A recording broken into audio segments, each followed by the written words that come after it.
আজকের যে খেলাটা হয়েছে এই খেলার পর থেকে ফিফার প্রতি আমাদের ঘৃণা জন্মে গেছে।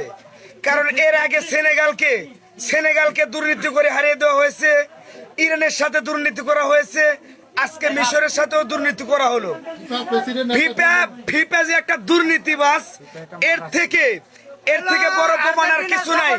আর্জেন্টিনা জিতছে সেটা বড় কথা না, কিন্তু আর্জেন্টিনার সাপোর্টার আজকে বলে যাবে যে ফিফা আজকে এই রেফারি যে ম্যাচটা পরিচালনা করছে কত জায়গাতে দুর্নীতি করছে। প্রথম যে আর্জেন্টিনা গোলটা দিচ্ছে সেটা ছিল অফসাইড, দ্বিতীয় গোলটা হয়েছে ঠিক আছে, দ্বিতীয় গোল যেটা মিশর দিয়েছিল, যেটাকে রিজেক্ট করেছে, ওই গোলটা অরিজিনাল গোল ছিল।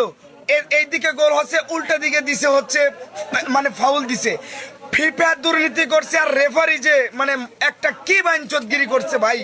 মানে আজকের এই খেলা দেখার পর থেকে ফিফার প্রতি আমাদের একটা ঘৃণা জন্ম হয়ে গেছে।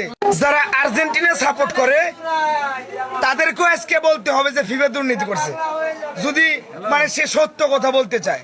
আর যদি মিথ্যা নিজের গায়ের জোরে বলে তাহলে সেটা তার ব্যক্তিগত ব্যাপার। তবে আজকে 100% রেফারি দুর্নীতি করে মিশরকে হারিয়ে দিছে। মিশর হেরে যাবে এটা আমরা আগে থেকে জানতাম, তবে এইরকম খেলা দিবে মিশর আমরা জানতাম না।